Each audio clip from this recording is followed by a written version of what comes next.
2024년 6월 20일 목요일 경제뉴스 매일 브리핑을 시작하겠습니다.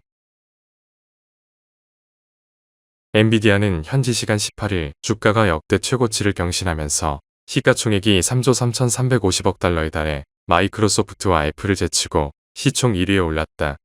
1993년 엔비디아가 설립된 이후 31년 만에 최초로 쓴 기록이다. 엔비디아 주가는 2022년 말 이후 이날까지 약 1년 반 동안 9배 넘게 상승했다. AI가 산업혁명에 버금가는 시대적 혁명을 일으킬 것이라는 전망이 커지면서 이런 시대 전환의 핵심에 있는 기업 엔비디아에 전 세계 투자 자금이 쏠리는 양상이다. 여기에 엔비디아가 지난 7일 종가 기준으로 주식 액면 가치의 10분의 1 분할을 단행하면서 주당 1,209달러 수준이던 주가가 121달러 수준으로 낮아져 개인 투자자들의 접근성도 높아졌다. 전문가들은 주식 분할이 소액 투자자들을 끌어들이면서 주가 상승의 촉매제가 될 것으로 전망했다. 이날 주가 상승에 따라 엔비디아의 공동 설립자이자 최고 경영자인 젠슨 황은 포브스 집계 기준 순자산이 약 1,170억 달러로 늘면서 세계 부자 순위 11위에 올랐다. 다음 뉴스. 테라루나 폭락 사태가 몬테네그로 전국을 뒤흔들고 있다. 이 사건의 핵심 인물 권도영 씨가 설립한 테라폼랩스의 초창기 개인 투자자 중 한 명이 그가 현재 붙잡혀 있는 몬테네그로의 현직 총리로 드러나면서다. 미국 증권거래위원회가 법원에 제출한 엑셀 자료에는 테라폼랩스가 설립된 2018년 4월부터 2021년 여름까지 총 81명의 초기 투자자가 기재돼 있다. 이 명단에 16번째 스파이치 총리의 이름이 등장한다. 이 자료엔 법인과 개인 투자자가 명확히 구분됐는데 그는 2018년 4월 17일 개인 자격으로 75만 개의 루나코인을 한 개당 10센트에 구매한 것으로 기록돼 있다. 몬테네그로 일간지 BST는 그가 큰 손실을 봤다면 다른 투자자들과 마찬가지로 권 씨를 사기죄로 고소했을 것이라며 총리실에 질의했지만 답변하지 않았다고 전했다. 권 씨는 지난해 3월 23일 몬테네그로에서 여권 위조 혐의로 체포된 뒤 범죄인 인도 재판을 이어가면서 계속 현지에 붙잡혀 있다. 다음 뉴스. 클라우드 서비스 기업 이노그리드의 코스닥 상장이 좌초됐다. 이노그리드가 상장 예비심사 신청서에 최대 주주의 지위 분쟁과 관련한 사항을 빠뜨렸다는 이유로 한국거래소가 제동을 걸면서다. 앞서 이노그리드는 거래소 심사 과정부터 순탄치 않은 모습을 보였다.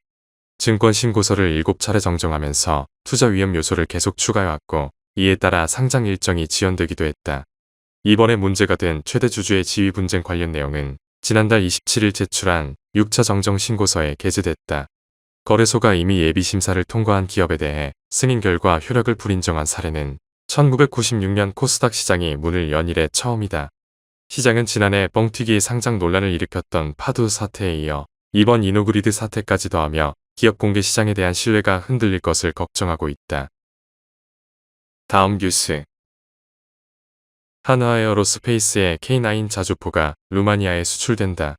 국방부는 19일 안젤 틀버르 루마니아 국방장관이 이날 K9 자주포를 도입하기로 최종 결정했다고 신원식 국방장관과의 회담에서 공개했다고 밝혔다.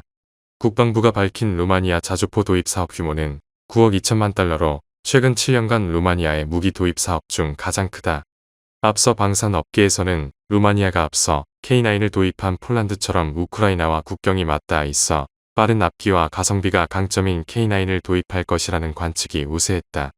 올해로 나토 가입 20주년을 맞은 루마니아는 2032년까지 주요 무기 도입에 399억 달러를 투입하며 지역 안보에 적극 대응한다는 계획이다. 다음 뉴스. 윤석열 대통령이 인구 국가 비상사태를 공식 선언하면서 이른바 저출생 테마주들이 시간 내 거래에서 일제히 강세를 보이고 있다. 윤 대통령은 저출생 문제를 해결하기 위한 전담 부처의 명칭을 인구전략기획부로 확정하고 저출생 예산 사전 심의권과 지방자치단체 사업협의권 등 강력한 권한을 부여하기로 했다. 윤 대통령은 먼저 일가정 양립과 관련해 기업 규모, 고용 형태와 상관없이 누구나 일을 하면서 필요한 시기에 출산과 육아를 병행할 수 있도록 하겠다고 말했다. 이를 위해 현재 6.8%인 남성 육아휴직 사용률을 임기 내 50% 수준으로 높이고 육아휴직 급여도 첫 3개월은 월 250만 원으로 인상하기로 했다고 밝혔다. 출산 가구의 주거 문제를 위한 해법으로는 원하는 주택을 우선 분양받을 수 있게 하고 결혼 전 당첨 이력을 배제해 추가 청약 기회를 확대하고 신생아 특별 공급 비율도 늘리겠다고 약속했다. 다음 뉴스. 18일 투자은행 업계에 따르면 나스닥 상장 준비에 한창인 야놀자는 본격적인 하나투어 매각 작업을 앞두고 매도자 측의 인수 검토 의사를 내비친 것으로 알려졌다. 부킹닷컴, 익스피디아, 트립닷컴 등 글로벌 온라인 여행사 등도 하나투어 인수에 관심을 내비친 것으로 전해졌다. IB 업계에선 나스닥 상장을 준비하고 있는 야놀자가 하나투어 인수를 레버리지 삼아 목표한 기업가치 10조에서 12조 원 달성을 현실화할 수도 있다는 분석이 나온다. 야놀자의 인수 여력도 충분하다는 게 업계 시각이다.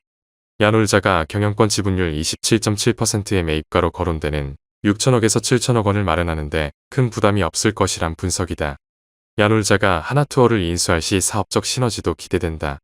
다만 야놀자가 올해 하반기 IPO를 준비 중인 만큼 매각 일정에 맞춰 하나투어 인수전에 나서기가 녹록지 않다는 의견도 있다. 다음 뉴스. 현지 시간 19일 로이터 통신은 소식통을 인용해 페라리가 내년 말 전기차를 처음으로 출시할 예정이라고 보도했다. 차량 가격은 최소 50만 유로에 책정될 것이라고 로이터는 전했다. 로이터는 시장 경쟁자들이 수요 감소로 인해 전기차 가격을 인하하고 있는 가운데서도 초보유층 운전자들이 전기차를 구매할 준비가 되어 있다는 자신감을 드러낸 것이라고 평가했다. 페라리는 현재 전기차를 생산하는 공장 가동이 임박한 것으로 알려졌다. 페라리의 슈퍼카 라이벌 람보르기니는 첫 전기차 출하 시기가 더 늦어질 전망이다. 람보르기니는 페라리보다 3년 늦은 오는 2028년 첫 번째 전기차 모델을 판매할 계획이다. 다음 뉴스. 현지 시간 18일 월스트리트 저널에 따르면 미국 연방거래위원회는 조사 결과 틱톡이 어린이 온라인 개인정보보호법을 위반했다면서 법무부에 틱톡에 대한 집행 조치를 요청했다. COPPA는 부모 동의 없이 13세 미만 이용자 정보를 수집하거나 이들을 대상으로 한 활동을 할 수 없도록 금지하고 있다. FTC는 틱톡이 2017년 인수한 뮤지컬리를 통해 13세 미만 이용자 정보를 무단으로 수집했다며 2019년 570만 달러에 이르는 벌금을 부과했다.